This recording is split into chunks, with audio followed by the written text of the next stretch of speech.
Wacho imulo points moko nikech kata king'iyo wechego mago mag siro somo mano mambalariany kata bedo ni nitiere jomoko ma osebedo ka wacho ni nyalo bedo ni chenro mano mar new funding model mano biro go cha no fwenyo ni chemoko ok ti makare emomiyo biro gi machielo ni kata kamano rito no bo bede yo machalo nade kaloni no chwal paro ni od bura mamalo mar mondo mi ginone ane konyalo tiyo makare inya to ne jopuonjre mabro bedo kariwore kod mbalariany kochakore dwe mar 9 mano mahigani antiere kuomi Judi in korka kori e thuolo mano mar higni 4 ma osekalo bende jatend piny osedeo jo rawere pachoka kachiel kod jogo manitiere kod ng'ol ma inachiel kuom jogo ma ochung' negi e pachoka bende osedeo gi e yo makare kaluwore kod manifesto mage mane oyiere godo mondo donje telo e higa mar 2022 Judi. Erokamano Joyce. Kawacho ni jatelo bo osetiyo, yes osetiyo, but percentage maduong' mar youths ne onge tich. To bende tich monego bed ni wayudo ni tijni onge. Ka wang'iyo about ka be oketo bende jok manigi disability. Jok manigi disability osebedo ka wich will godo seche te. Kichako kuom education margi nyaka ichop kama onego bed ni koro indiko gi tich. Presentation mar jo mong'olo kaneno maber kodhi maber.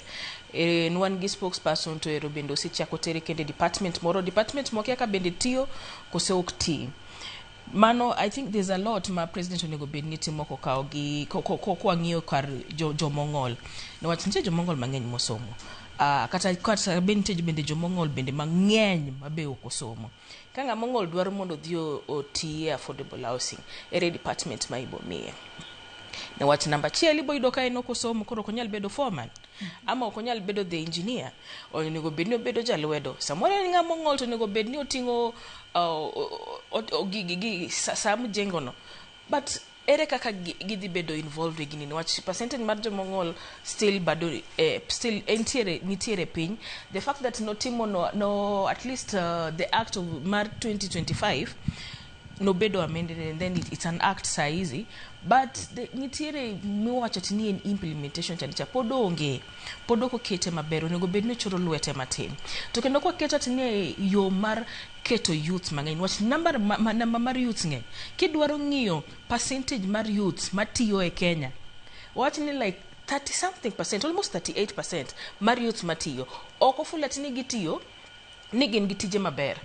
gitiyo ne wach ne giweyo school chon to gidonje tich kilinganisha percentage mar 38 no to kilinganisha gi percentage mar 20 something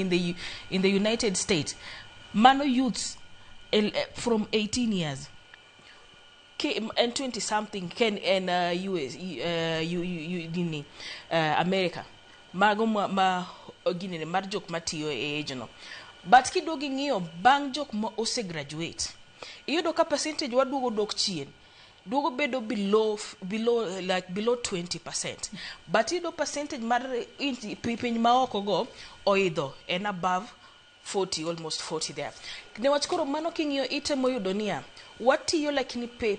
pesa mwatiyo godo ben pesa manyalo konyowa king'iyo mabe pesa manyalo kata ka yudo emergency moro banyalo dhi godo e hospital banyalo chulo sha banyalo chulo ot iketo na ot oge shida but factories mana no othogi ere ginene ere kaka wadhi timo mondo wa revive gi mondo joge makata ka wandre waketo affordable housing ni nitie jok matiyo o mabe ni nitiere kambi mar rech mana nitiyo kambi no kaka no lor ni neno kaka economy no luar mobedo piny gi siandane but kambi no pok no yaw kendo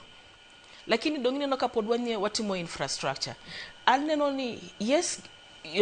jatend wadwaro mondo ti but a lot monego bed ni watimo a lot of infrastructure watimo a lot of reviving kambi meona ni wantiere godo wantiere gi kambi mag cotton wantiere gi kambi mag sukari mnano odhi wantiere gi kambi mar pad paper ko nyalo revive gigi mondo wa create more opportunity mar employment bo bedo maber ji adi madhi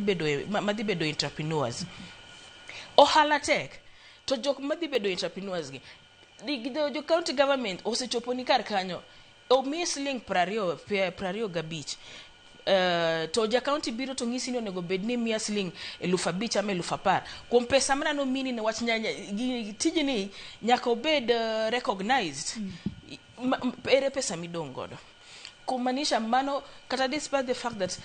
Nyota Njema was the best project so far, but at least onego jatendwa bendo duogo ngi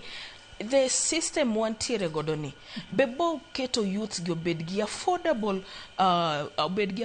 business like environment maginyalo run business margi bende ginyalo yudo job opportunities